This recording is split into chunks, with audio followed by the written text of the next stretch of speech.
안녕하세요. 용산에 살고 있는 33세 여자입니다. 전 이혼한 지 이제 막 1년이 넘었어요. 제가 이 나이에 이혼녀가 되어 있을 거라고는 상상도 못했어요. 요즘 아무리 이혼이 흠이 아니라고 하지만 제가 이혼할 줄은 전혀 몰랐거든요. 이혼한 지 1년이 넘어간 지금도 여전히 남편과 시누이만 생각하면 이가 갈리는데요. 아직도 남편과 시누이만 생각하면 가슴이 답답하고 아파요. 그 정도로 전 결혼 생활 자체가 지옥이었는데요. 이런 결혼 생활일 줄 알았으면 애초에 이 남자를 만나지 말걸, 그런 생각이 가끔 들어요. 하지만 사람 만난다는 게 다 알고 만나는 게 아니잖아요. 그래서 경험이라고 생각하기로 했어요. 결혼 생활로 인해 생긴 답답한 마음을 조금이나마 풀고 싶어 사연을 보내게 되었는데요. 조금 긴 저의 이야기를 들어주시면 감사하겠습니다. 저와 남편은 대학교 동갑내기 같은 대학교 커플이었어요. 20대 초반에 만나서 남편과 6년이나 연애했었네요. 군대까지 기다리며 남편과 전 정말 이쁜 연애를 했습니다. 아무래도 장기 연애라서 혼인신고만 안 했지 이미 부부다라고 말할 정도였어요. 연애를 했었을 당시에 남편에게 문제가 있을 거라고는 상상조차 하지 못했어요. 남편에게 누나만 3명이 있다고 들었는데 애교가 많고 가끔 잘 삐지는 거 보면 아, 막내 티가 나긴 하는구나 이런 느낌만 받았지 이게 저희 연애에 걸림돌이 된 적은 없었어요. 여자라면 누나가 많은 남자랑 결혼한다는 게 쉽지 않은 일이잖아요. 근데 저는 연애할 때 크게 신경 쓰지 않았어요. 시누이가 있는 주변 사람들 이야기를 들었을 때도 크게 와닿는 게 없기도 했고요. 그 당시에는 상상이 잘 안 가서 그런가 크게 걱정이 되진 않았어요. 하지만 왜 사람들이 누나 있는 남자를 그렇게 선호하지 않는지 알겠더라고요. 주변 친구들은 제 남편이랑 결혼하는 거 다시 생각해보라고 한 적이 있었는데요. 사실 남편이 저와 연애할 때는 좋았던 사람이었지만 친구들한테 이기적이고 철없는 사람으로 통했어요. 그 사실을 뒤늦게 알게 됐었고요. 지돈아, 너 결혼하는 거 다시 생각하면 안 돼? 왜? 무슨 일 있어? 대학교 다닐 땐 아무래도 아는 사람들이 많다 보니까 다들 쉬쉬하는 분위기였는데 지금은 대학 졸업도 했고 눈치 볼 필요도 없으니까 솔직하게 말할게. 현식이 대학교 다닐 때 소문 좀 안 좋았다. 눈치 없고 철딱선이 하나도 없다고. 너도 알잖아. 현식이 과제 하나도 안 하고 항상 무임승차했던 거. 게다가 술 마시고 항상 선배한테 개기고 여자 후배들한테 찝쩍거리고. 에이, 설마 현식이 그런 사람 아니야. 너가 잘못 들은 거겠지. 조별 과제도 제대로 해오지 않고 고기를 먹을 때도 먼저 나서서 고기를 구워본 적도 없는 사람이에요. 한마디로 눈치가 없는 사람이었죠. 게다가 누나만 위로 3명이 있다고 하니까 왜 그런 호랑이 소굴로 시집을 가려고 하냐. 연애만 하고 절대 결혼하지 말라고 말하더군요. 그때 친구들 말을 들었어야 했나 봐요. 대학교 다닐 때 제가 괜히 상처받을까봐 다들 저한테 말을 하지 않은 거였다고 해요. 결혼한다고 하니까 지금이나마 다시 생각해보라고 말해준 거라고 하는데 그때 왜 친구들 말을 듣지 않았던 걸까요? 그때 남편한테 콩깍지가 제대로 씌었나 봅니다. 콩깍지가 제대로 씌었기도 했지만 사실 연애할 때 남편은 저에게 나쁘게 한 게 없기 때문에 친구들 말만 믿고 6년 연애를 그만할 순 없었어요. 그리고 누나가 많은 가정 환경도 다복하고 화목한 집안이겠다며 긍정적인 생각을 가졌어요. 연애 기간이 길었지만 가족을 마주한 적도 없었으니 남편 한 명만 보고 결혼을 결심한 거였죠. 그런데 예상치 못한 곳에서 문제가 터졌습니다. 동거를 단 일주일도 하지 않고 결혼식을 올린 게 문제였죠. 다들 여자가 시집도 가기 전 동거부터 한다면 쌍수를 들고 반대하잖아요. 전 이번 계기로 무조건 동거는 필수 과정이라고 느꼈습니다. 솔직히 결혼은 평생 한 사람과 같이 사는 거잖아요. 붙어있는 시간이 그만큼 길어지는데 생활 습관 같은 걸 꼭 확인하는 게 맞다고 생각했네요. 네, 저는 그걸 못해서 뼈저리게 후회했습니다. 남편의 생활 습관 자체가 저와 너무 맞지 않아서 스트레스를 많이 받았어요. 세상에 이렇게 무능한 남자가 다 있을까 싶을 정도로 남편 존재 자체가 미워졌었는데요. 여보, 이거 설거지 해놓으라고 몇 번을 말해. 내가 잠깐 마트 다녀온 사이에 분명 설거지 좀 하라고 했지. 그리고 이거 밥그릇에 물 안 담궈 놓으면 밥알 굳어서 안 씻긴다니까? 제발 밥 먹었으면 물 좀 부어 놓으라고. 아, 똑같은 말을 몇 번째 말하는지도 모르겠다. 설거지하고 싶은 사람이 해야지. 나 지금 게임 한 판만 하고 할게. 조금만 기다려봐. 이렇게 싱크대에 음식물 오래 두면 벌레 꼬여서 더 힘들어져. 지금 게임이 급한 게 아니야. 초파리 꼬이고 모기 생기고 난리부르스 되기 전에 빨리 설거지해. 남편은 본인이 해야 할 기본적인 집안일조차 하지 않아요. 본인이 먹은 과자 봉지나 그릇 등등 본인이 치우는 법이 없어요. 탁자에 먹은 껍질을 그대로 올려놓더라고요. 한두 번은 치워줬습니다. 세 번째부터 부글부글 끓더라고요. 마치 저에게 치우라는 듯이 올려놓는 꼴이란 저지르는 사람 따로 있고 치우는 사람 따로 있다는 말이 맞습니다. 옆에 분리수거 봉지가 있는데도 분리수거? 그런 거 안 합니다.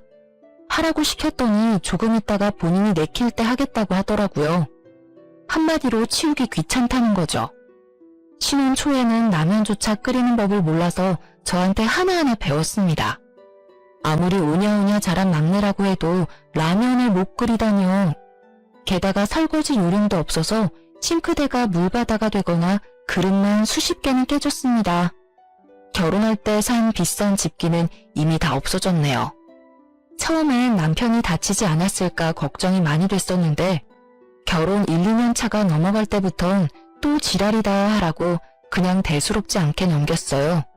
그런 남편을 볼 때마다 답답함을 느꼈던 저는 남편에게 설거지를 시키는 것보단 내가 하는 게 낫겠다 싶어서 결국 모든 설거지는 제가 하게 됐습니다.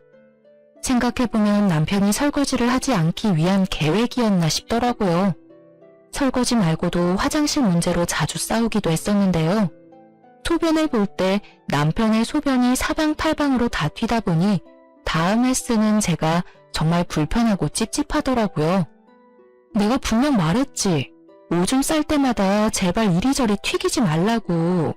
오줌이 튀면 닦기라도 하던가. 왜 이대로 냅두냐고. 하여튼 혼자 깔끔한 척은 다 하네. 여보, 그 결벽증 좀 고쳐.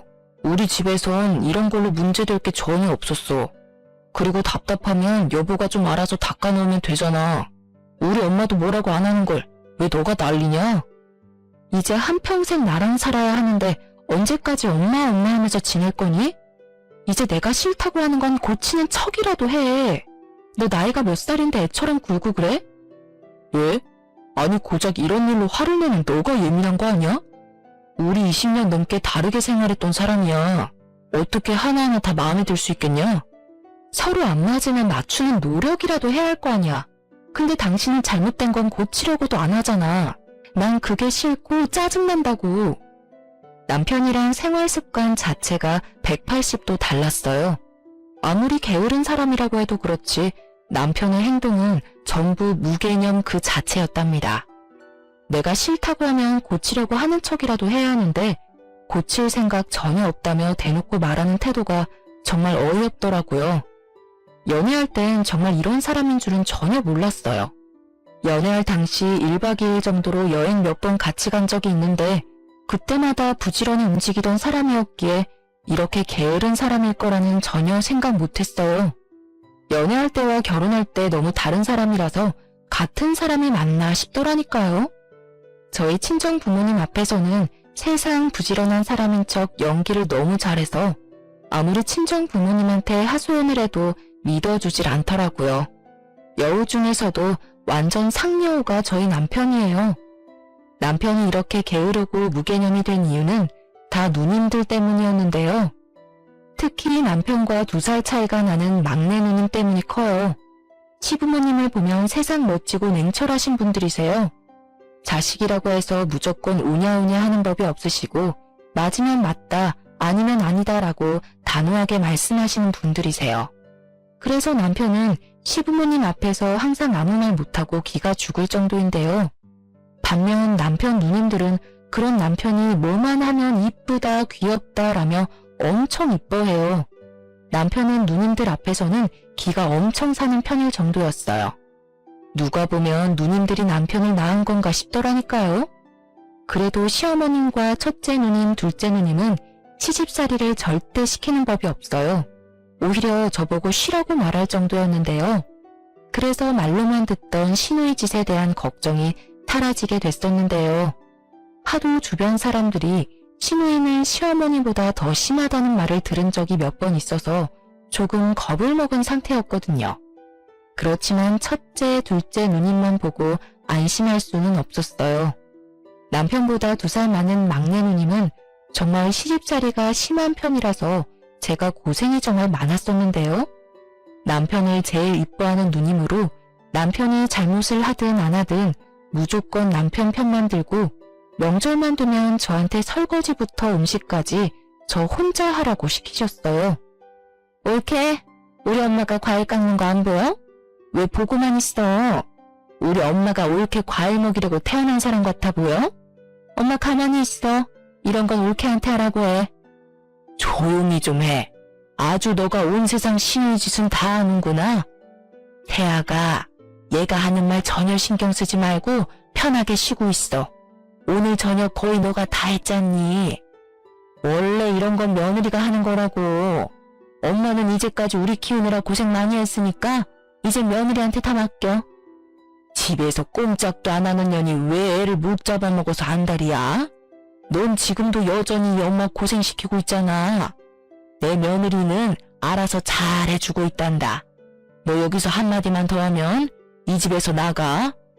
막내 누님이 시누이 짓을 할 때마다 다행히 시어머님이 옆에서 제 편을 들어주셔서 크게 힘든 적은 별로 없었어요. 하지만 시어머님이 없는 자리에선 막내 누님이 하는 행동들이 가관이었어요. 저희 부부집에 말도 없이 찾아올 때가 많았는데요. 그때마다 제 옷과 구두, 가방 등등 하나하나씩 탐을 내시더라고요. 옳게, 이 가방 엄청 비싼 가방인데 어디서 났어? 옳게 돈 많이 벌어? 아, 이 가방 친정 엄마한테 작년 생일 선물로 받았어요. 너무 이쁘죠? 너무 비싼 가방이라 저도 함부로 들고 다니지 못해요. 나 이거 주면 안 돼? 나 명품백 하나도 없는 거 알잖아. 나 이런 거 하나쯤 가져보고 싶은데.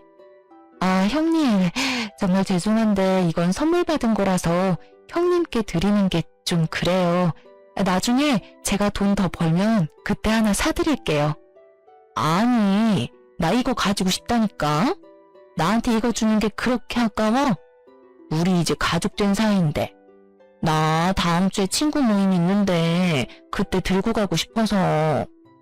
형님, 다른 건 몰라도 이건 선물 받은 거라서 드리는 게 좀 그래요. 진짜 나중에 좋은 거 하나 사드릴게요. 친정엄마에게 400만 원짜리 명품 가방을 선물 받은 적이 있어요. 평소에 명품 가방에 관심이 크게 없는 편인데 친정엄마께서 나중에 살다 보면 비싼 가방 하나쯤 들고 갈 일이 있을 거라며 생일 선물로 사주셨어요. 근데 그걸 탐내고 가져가려고 하시더라고요. 끝까지 안 된다고 거절하니 거의 한 달 동안 삐져서 저랑 말도 안 섞더라고요. 시어머님이 뒤늦게 그런 일이 있었다는 걸 알게 되셨고 그때 막내 누님은 엄청 혼이 났다고 들었습니다. 막내 누님은 그때 시어머님의 등살에 못 이겨 마지못해 사과를 하시더라고요. 더 가관이던 일 한 가지가 있는데요. 막내 누님 남자친구와 관련이 있는 일이었어요. 누님은 그 당시 10살 연하 남자친구가 있었어요.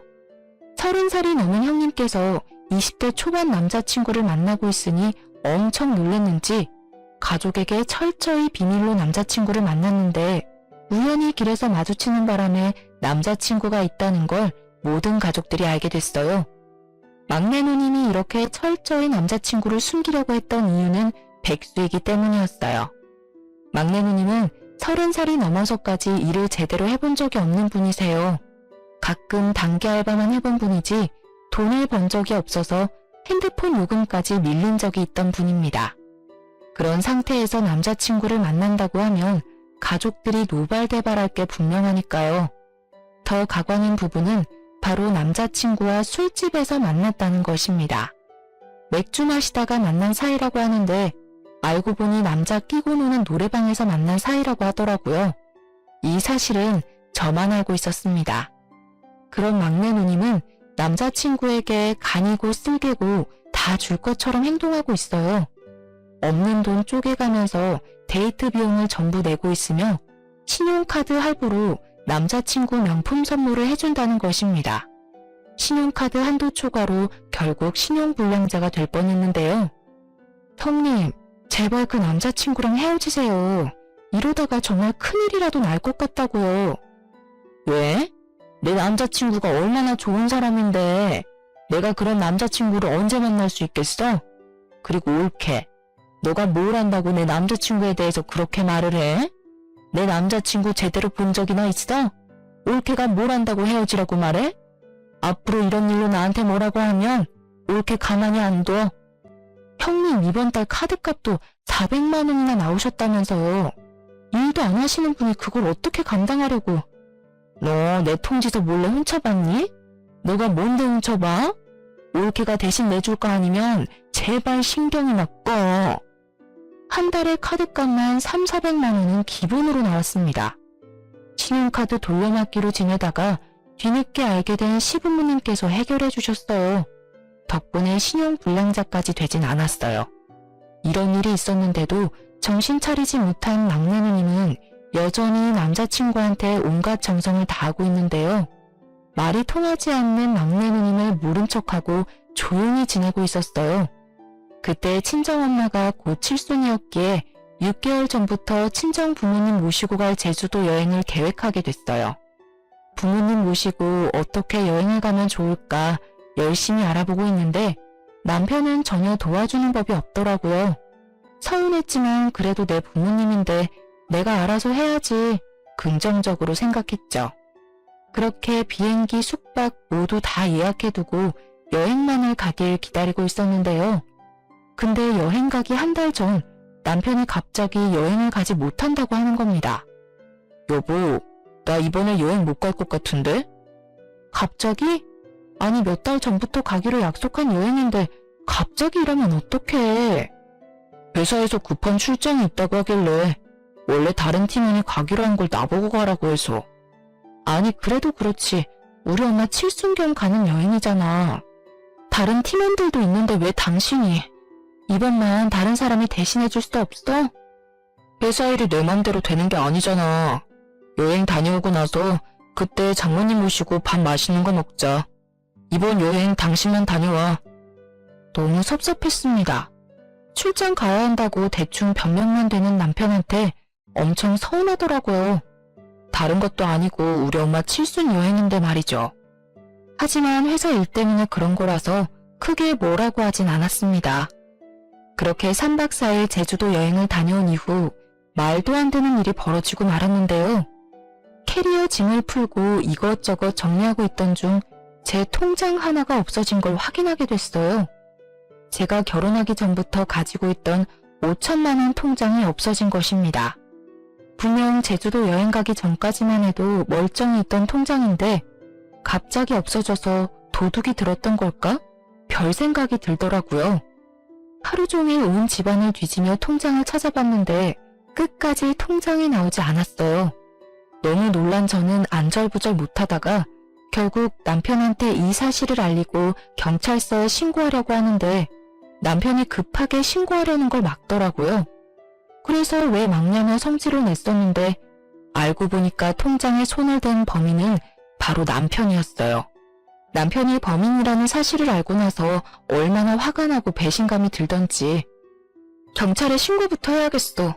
진짜 난 분명히 여기 뒀는데 여보, 우리 집 현관문 비밀번호 바꿀까? 도둑이 된 게 분명하다니까. 그렇지 않고서야 통장에 발이 달렸나. 사실 내가 그런 거야, 내가. 뭐? 그게 무슨 말이야? 당신이 그런 거라니.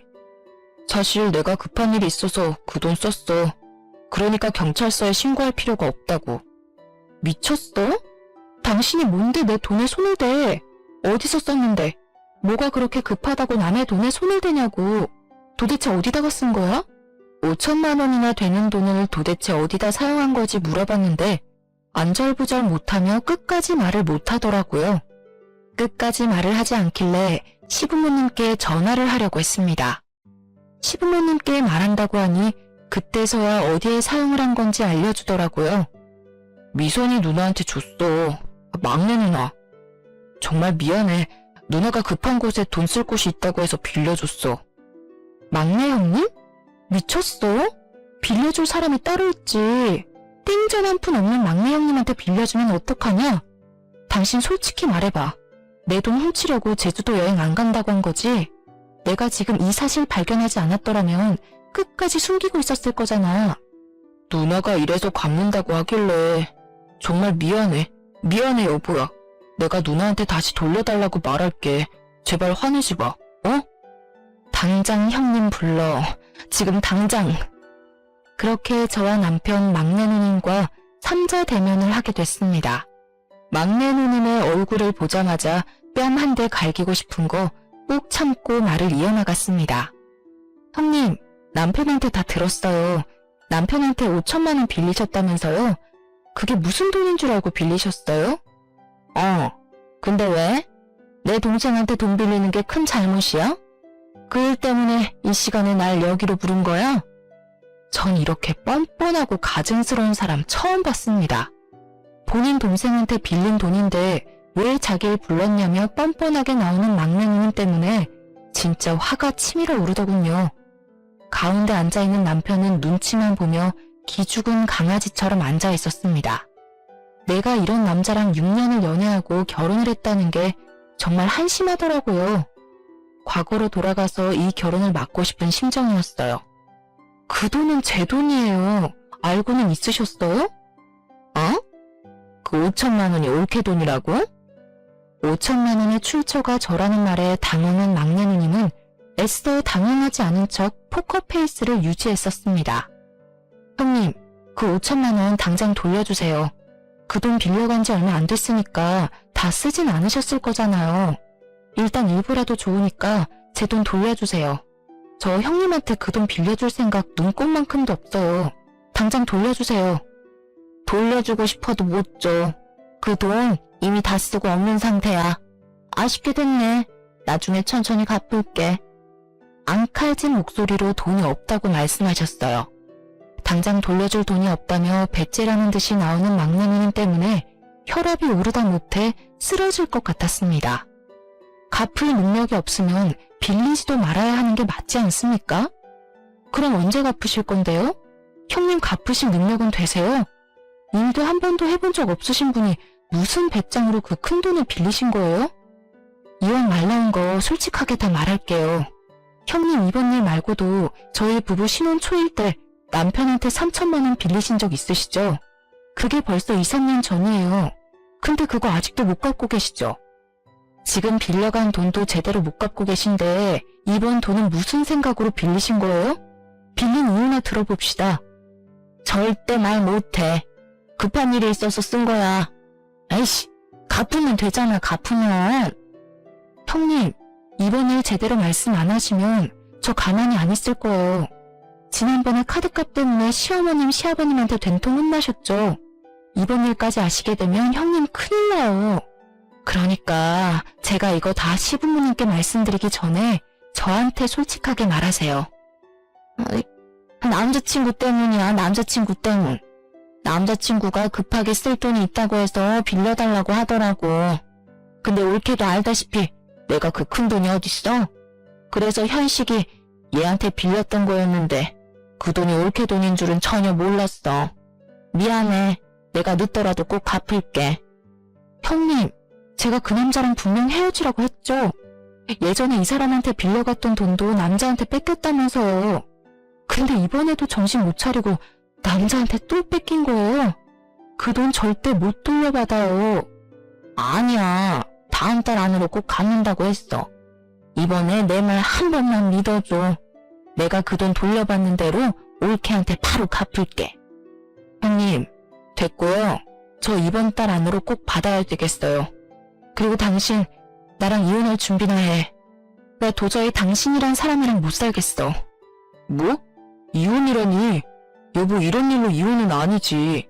제발 한 번만 봐줘라. 어? 내가 진짜 이런 일 없도록 할게. 꼭 이번 일 때문에 이혼하려는 거 아니야. 솔직히 나 당신이랑 결혼하고 나서 많이 힘들었어. 당신 때문에 얼마나 힘들었는 줄은 알아? 이제까지 얼마나 오냐오냐 하면서 자랐길래 할 줄 아는 집안일이 없어? 내가 당신 식모도 아니고 내가 모든 일 도맡아서 하고 게다가 당신이 나한테 했던 행동, 태도, 말투 정말 미치도록 열받았어. 그래도 당신 사랑하니까 이제까지 사귄 정이 있으니까 고쳐지겠지 수없이 생각하면서 참아왔어. 근데 이건 참는다고 해서 다 해결될 일은 아니라고 생각해. 우리 여기서 이혼하는 게 맞아. 전 남편에게 이혼을 통보한 후 간단히 짐을 싸고 한동안 친정집에 가 있었습니다. 도저히 남편 얼굴 보고 살기 싫더라고요. 이 순간 남편과 지낸다면 화병이 생겨 죽을 것 같더라고요. 친정집에 있는 동안 생각 정리를 하려고 했습니다. 과연 이 결혼 생활을 유지하는 게 맞는지요? 보름 정도 친정집에 있으면서 남편에게 온 전화 모두 받지 않았었습니다. 남편이 친정집까지 찾아왔었는데 친정엄마가 그런 남편을 잘 달래며 돌려보내기도 했어요. 그렇게 혼자 밤낮 가릴 거 없이 고민하고 또 고민하고 있었는데 시어머님께 전화 한 통이 왔었습니다. 만나서 얘기하자면서요. 그렇게 주말에 시댁에 찾아갔었습니다. 시댁에 시부모님은 물론이고 누님 세 분 전부 다 있더군요. 그 사이에 있던 남편은 정말 눈물 콧물 다 흘리며 있더라고요. 저를 보자마자 남편이 다가와 대성통곡을 하더군요. 저도 처음 보는 남편의 모습에 당황해버렸어요. 남편은 저랑 정말 이혼이라도 할까봐 너무 무서웠다며 잠을 제대로 자지 못했다고 하더라고요. 그런 저를 보자마자 눈물부터 흘리더군요. 세아가 애들한테 어느 정도는 들었다. 이혼이라니 절대 이혼 못한다. 도대체 어떤 일이었길래 이혼까지 한다는 소리가 나와. 얼만큼 들으신 거예요, 어머님? 전부 다 들으신 거 맞으세요? 번식이가 너 돈에 손을 댔다는 정도만 들었다. 도대체 무슨 일이길래 그러니? 어머님, 이왕 이렇게 된 거 제가 직접 말씀드릴게요. 이 사람이 제 5천만 원에 손을 댔더라고요. 근데 그게 다 막내 형님 때문이었어요. 어머님도 아시죠? 막내 형님 남자친구. 그 남자친구 때문에 이 사람한테 돈을 빌려달라고 한 거였더라고요. 근데 남편은 저한테 말도 없이 제 돈을 빌려준 거였고요. 저 남편도 남편이지만 막내 형님 때문에라도 이혼하는 게 맞다 생각해요. 저 이 집에 시집 오고 나서 남편이랑 막내 형님 때문에 정말 힘들었어요. 남편은 집안일 전혀 신경 쓰지 않았어요. 할 줄 아는 게 전혀 없는 사람이더라고요. 할 줄 모르면 하려는 노력이라도 하면 모를까. 오히려 제가 이 모든 집안일을 도맡아서 하는 게 당연한 거였더라고요. 그리고 어머님도 아시잖아요. 막내 형님이 이제까지 저한테 어떻게 해왔는지. 저 이제 힘들어서 못하겠어요, 어머님. 제 말을 들은 시부모님과 첫째, 둘째 누님들은 막내 누님과 남편의 등짝을 때리며 화를 내시기 시작했습니다. 남편은 그저 맞고만 있고 막내 누님은 뭐가 그렇게 서러운지 자긴 끝까지 잘못 없다며 서럽게 울더라고요. 아이처럼요. 가족끼리 고작 5천만 원 가지고 1억이야? 어? 옳게도 참 독하다. 가족들 앞에서 꼭 이래야만 했어? 그런 형님은 저한테 왜 그러시는 거예요? 저 이제 형님 가족 안 하려고요. 당장 돈이나 갚으세요. 엄마, 당장 올케한테 돈 보내줘. 나 정말 숨막혀서 미치겠다고. 엄마, 제발. 너가 빌린 돈 내가 왜 갚아줘야 하니? 너 능력껏 빌린 돈 갚아라. 그리고 분명 엄마가 말했었지. 그 남자 절대 만나지 말라고. 넌 엄마 말이 개똥 같니? 왜 말을 안 들어? 남자한테 간이고 쓸개고 다 내주는 여자가 세상에서 제일 한심한 여자라고 몇 번을 말했어, 이거사. 너 앞으로 이런 식으로 살 거면 나 보고 살지 마. 전 이날 이후 집에 있는 모든 짐을 빼고 나왔습니다. 친정 부모님은 혼자 나가서 살 생각하지 말고 같이 살자고 하시더군요. 남편과 살던 집은 전세였었는데 다음 세입자를 구한 뒤 돌려받은 전세비는 제가 그대로 갚기로 했습니다. 그 전셋값은 저희 친정 부모님이 빌려주신 돈이었기 때문에 제가 갚는 게 맞았습니다. 그리고 남편과 이혼을 준비하고 있는 과정에서 시어머님을 마지막으로 보게 됐어요. 시어머님이 절 마지막으로 꼭 보고 싶다고 하셔서 따로 만나게 됐었는데요. 대아가, 우리가 이렇게 된 게 참 마음이 아프다. 너가 현식이랑 갈라서기 전에 마지막으로 너 얼굴 보고 싶었어. 어머님, 저도 마음이 좋지 않네요. 어머님은 제가 보는 앞에서 6천만 원이란 큰 돈을 계좌이체 해주셨어요. 놀란 저는 돈을 거절하려고 했는데요. 하지만 어머님은 이 돈 꼭 받았으면 한다고 하셨어요. 이 돈 꼭 받아줘. 시엄마로서 마지막으로 해주고 싶어서 그래. 너가 우리한테 시집 왔을 때부터 얼마나 고생이 많았어. 내가 너희 결혼한다고 했을 때 도와준 것도 없어서 항상 마음에 걸렸어. 이 돈 받을 자격 충분하다. 부모로서 애들한테 줘야 할 돈 그냥 너한테 주고 싶어서 그런다. 우리 애들이 몸만 컸지 아직 철이 없어. 우리 막내 그동안 같이 살아줘서 고맙다. 이건 애들이 빌려간 돈이랑 별개로 주는 거니까 애들한테 돈 꼭 받아내. 이 돈 받았다는 거 애들한테 절대 말하지 말고. 저와 시어머님은 한참을 울었습니다. 사실 전 시어머님 덕분에 결혼 생활을 이어갈 수 있던 거였거든요. 친정엄마처럼 정말 잘해주셨습니다. 그런 어머님과 앞으로 못 볼 거란 생각에 정말 슬프고 그렇더라고요. 이 이후로 남편과 이혼하게 됐습니다. 처음엔 남편이 이혼하지 않으려고 엄청 때를 썼는데 시댁에서 당장 이혼하라고 부추겼다고 들었어요. 그렇게 마지못해 저와 이혼을 하게 됐습니다. 이혼을 하고 난 뒤 얼마 지나지 않아 돈 문제로 남편을 만난 일이 있었어요. 이혼은 했었지만 돈 문제는 바로 해결되지 않았거든요. 당신 돈 언제 줄 거야? 형님이 안 주면 당신이라도 내 5천만 원 돌려줘야지. 누나가 빌린 돈인데 내가 꼭 갚아야 하나? 그런 무책임한 말이 어딨어. 애초에 5천만 원에 손을 댄 건 당신이야. 형님이 못 갚으면 당신이라도 내 돈을 갚아야지. 이 돈 빠른 시일 내로 못 갚으면 둘 다 경찰서에서 나 볼 줄 알아. 여보, 돈도 돈이지만 우리 다시 합치면 안 돼?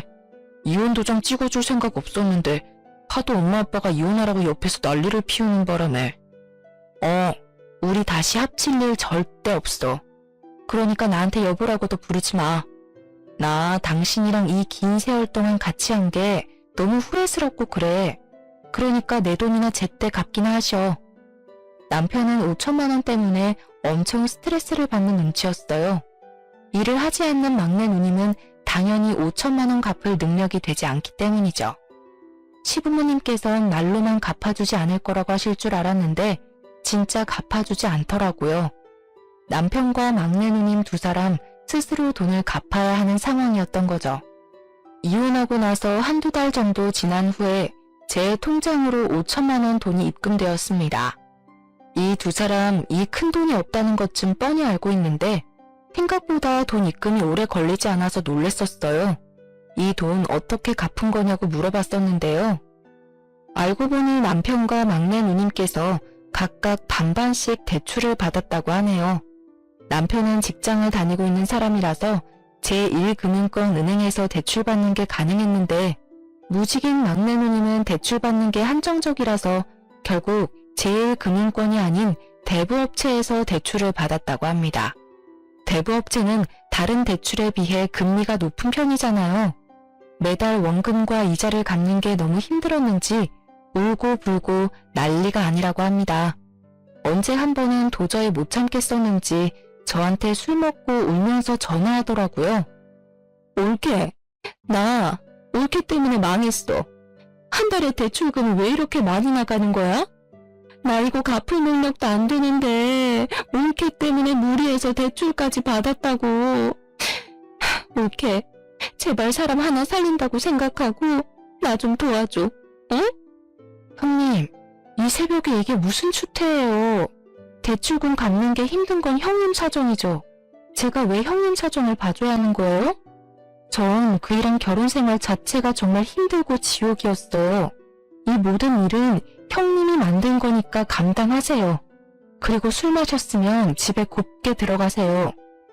남자친구한테도 차이고 올케한테도 지금 차이고 미치겠다 정말. 술 먹고 새벽에 전화해서 쓸데없는 꼬장을 부리더라고요.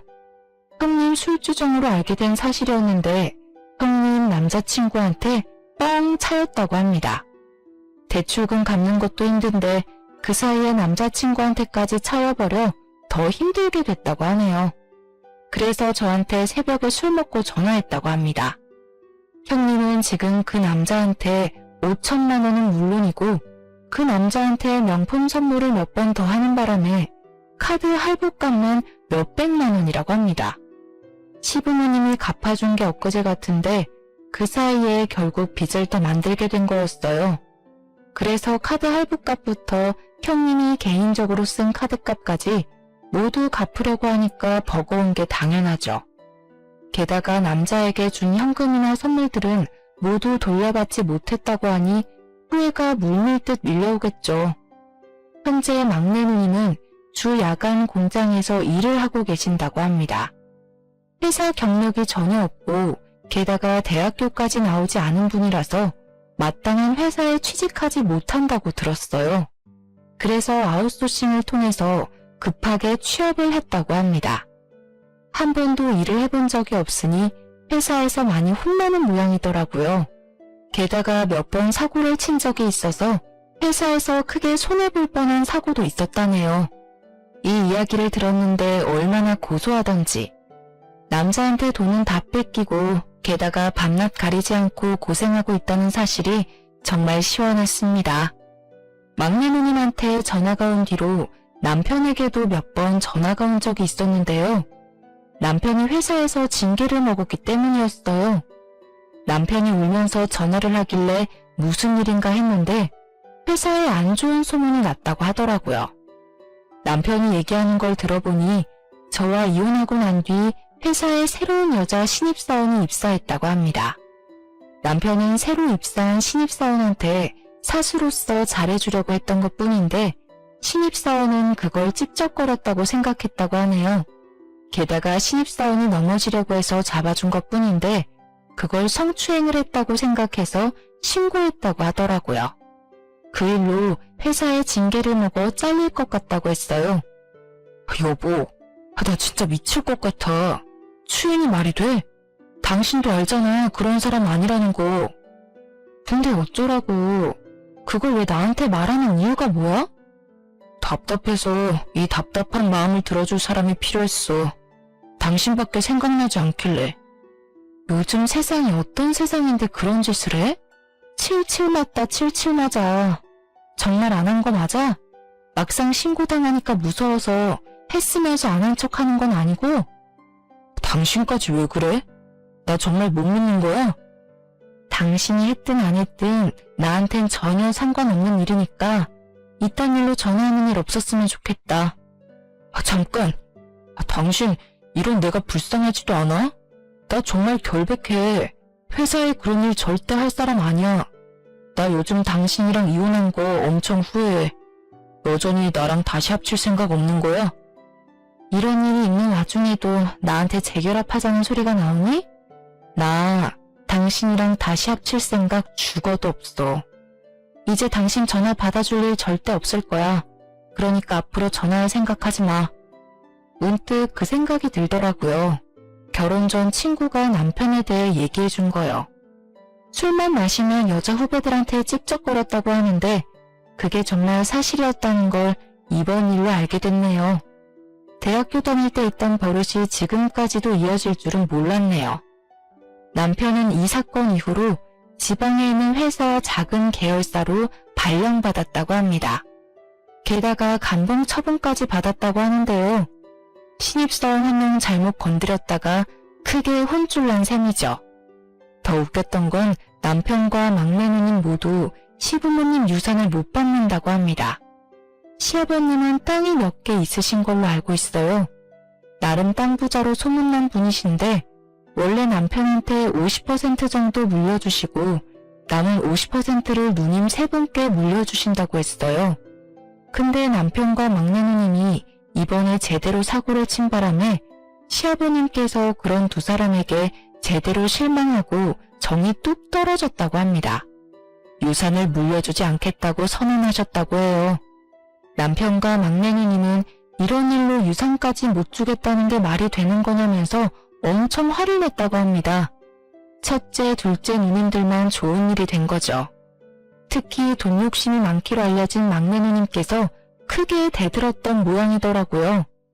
유산 문제 때문에 속상한 나머지 기절까지 한번 한 적이 있다고 들었네요. 아무리 자식이 사고를 치고 다닌다고 해도 부모는 자식을 버리지 못한다고 하잖아요. 우리 시부모님은 다른 부모와는 달랐습니다. 막내 누님은 시부모님 댁에서 쫓겨났다고 합니다. 그 이후로 시부모님은 막내 누님께 연락을 하지 않는 상태라고 들었어요. 남편은 지방에서 발령나게 되면서 회사 기숙사에서 힘들게 지내고 있다고 해요. 두 사람이 아무리 힘들고 죽겠다 말해도 시부모님께서 절대 지원을 해주고 있지 않는다고 해요. 게다가 막내 누님께서도 공장에서 제공해주고 있는 기숙사에서 지내고 있다고 들었고요. 남편과 막내 누님 소식을 듣고 나서 속이 다 시원했습니다. 남편과 저 사이에 아이가 없었던 게 천만 다행이라고 생각했어요. 아이 때문에 이혼하지 못하고 있는 부부가 절반 이상이라고 하는데 그런 저에게 아이가 없다는 게 얼마나 다행인지 몰라요.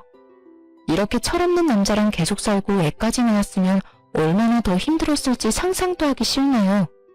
친구들도 그러니까 본인 말 좀 듣지 왜 말 안 듣고 결혼했다가 이런 일을 겪냐고 절 엄청 혼냈었습니다. 저 이번 계기로 뼈저리게 후회하고 있어요. 결혼이라는 제도는 사랑 하나만으로 결정해서는 안 되는 거라고 이번에 제대로 알게 됐어요. 전 이혼하고 나서 여전히 친정 부모님과 함께 지내고 있습니다. 사실 이혼하고 친정 부모님 얼굴 보는 게 정말 힘들었지만 친정 부모님께선 그런 시댁이랑 같이 사는 게 더 쪽팔린 거라고 잘했다고 말씀하셨어요. 전 현재 남편과 막내 누님한테 돌려받은 5천만 원과 시어머님께서 주신 6천만 원을 합쳐서 전 작은 동네 카페를 오픈해서 운영 중인데요. 처음엔 이 돈으로 뭐 할까 고민이 많았어요. 그렇게 긴 고민 끝에 카페 창업을 하기로 결심하게 됐는데요. 오래전부터 제 이름으로 된 가게 하나를 운영하고 싶었거든요. 장사가 어느 정도 잘 되는 편이라서 돈 걱정 없이 잘 살고 있는 중이에요. 남편과 계속 살았으면 절대 할 수 없었는데 이혼하고 나서 이렇게 행복하고 잘 살 수 있다는 게 정말 꿈만 같고 그렇네요. 가끔 좋은 남자가 있는 것 같으면 소개팅하고 가끔 썸도 타고 그러기도 하지만 연애까지 이어지지는 않더라고요. 제가 아직 연애를 할 마음이 없어서 그런지 괜찮은 남자가 고백을 하면 거절하게 되는데요. 아직 이혼에 대한 아픔이 다 사라지진 않았나 봐요. 좀 괜찮아지면 그때 연애를 해도 늦지 않다고 생각해요. 아무래도 연애 6년, 결혼 생활도 3, 4년 이상 했었잖아요. 긴 세월을 같이 했던 사람이 갑자기 사라지다 보니 좀 공허하고 속이 쓰라린 게 있어요. 하지만 연애한 기간에 비해 결혼 생활은 다소 짧은 편이었지만 전 최대한 빨리 이혼한 게 다행이라고 봐요. 저처럼 결혼 생활이 힘든 분이라면 견디면 괜찮겠지라고 생각하지 말고 한 살이라도 어릴 때 이혼하는 걸 추천하고 싶어요. 요즘은 결혼이 필수가 아닌 선택이라고 하잖아요. 이혼도 흠이 아닌 시대이기도 하고요. 아, 그리고 만약 결혼을 앞두고 계신 분은 꼭 이 사람이랑 결혼을 해야겠다 싶으면 짧더라도 한 달은 꼭 같이 살아보고 결혼했으면 합니다. 여러분, 동거를 욕할 게 아니에요. 만약 동거를 했다면 이혼이 아니라 파혼이라는 결과였을 텐데 사회 인식이 개선될 필요가 있다고 생각해요. 넋두리가 길었네요. 지금까지 제 길고 길었던 이야기를 들어주셔서 감사해요.